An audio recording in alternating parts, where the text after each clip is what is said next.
Новата грчка влада со старата позната грчка политика. Оваа година условот беше сменете го името и идентитетот ако сакате во Европа. Ретроспектива на Марија Котовска.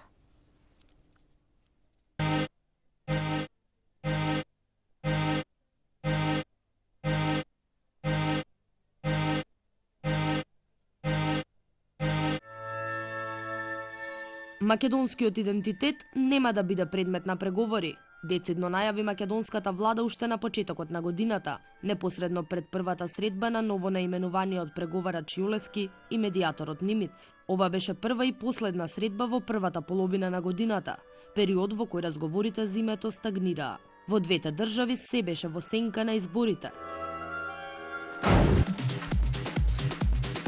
Пролета во Македонија мина во знакот на претседателските и локални избори, додека истовремено грчката влада закрепнуваше од хаосот од неколкумесечните безредија во земјата. Безредијата во Грција, а потоа и победата на опозицијата на европските избори беа јасен индикатор дека Караманлиски ја изгуби власта. Се сретнав со претседателот Папулјас и согласно со уставот побарав да го распушти парламентот в понеделник и да свика предвремени парламентарни избори на 4 октомври.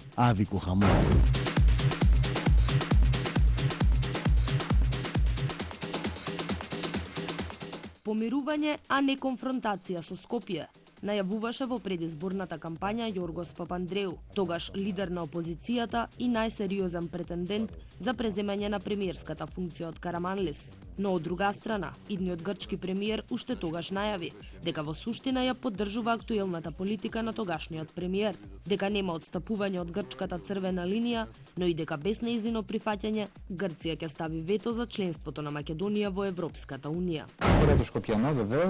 Ако постои напредок во односот на постигнувањето решение, нема да има потреба од вето. Целта на ветото е да се најде решение.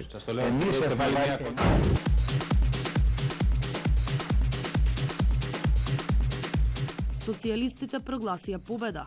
Папандреу нов грчки премиер. Од македонска страна веднаш иницијатива со новата грчка влада да се седне на директни разговори. Јас испратив честитка до новиот премиер на Грција, изразив желба за многу поуспешна соработка помеѓу нашите држави и разрешување на сите проблеми и можност, доколку тој така одбере и сака, и за средба на која што би ги дискутирале сите важни прашања за двете држави. Брисел, 14 октомври. Европската комисија излезе со препорака на Македонија да и биде одреден датум за почеток на преговорите за полноправно членство во Унијата. Сега можеме да препорачаме отворање на преговори за членство со Македонија.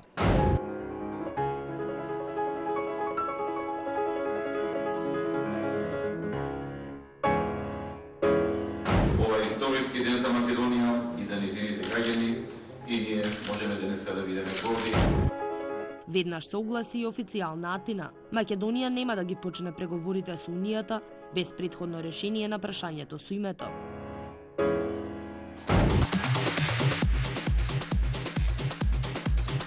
Разговорите за името се интензивирани, додека медијаторот Нимиц подготвуваше нова рунда разговори и историска прва средба во Брисел меѓу македонскиот и грчкиот премиер. Мразот во односите меѓу двете земји скршен.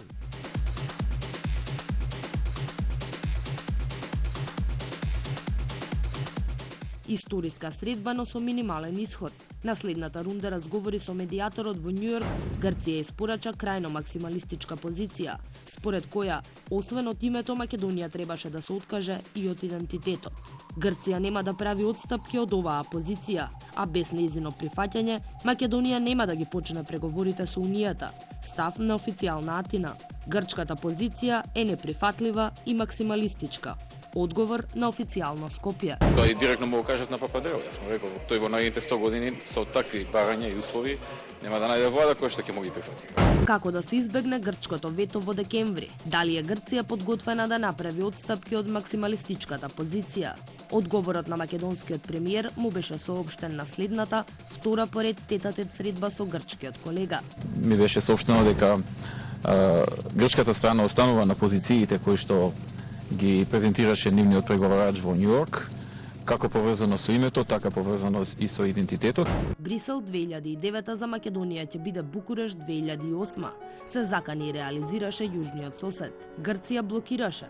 Поради тоа Советот на министри не ја испочитува препораката на Европската комисија. На Македонија не и беше одреден датум за старт на преговорите со Унијата. Донесувањето на одлуката одложено за првите 6 месеци од следната година. Мислам дека на оваа одлука треба да гледате како на охрабрување.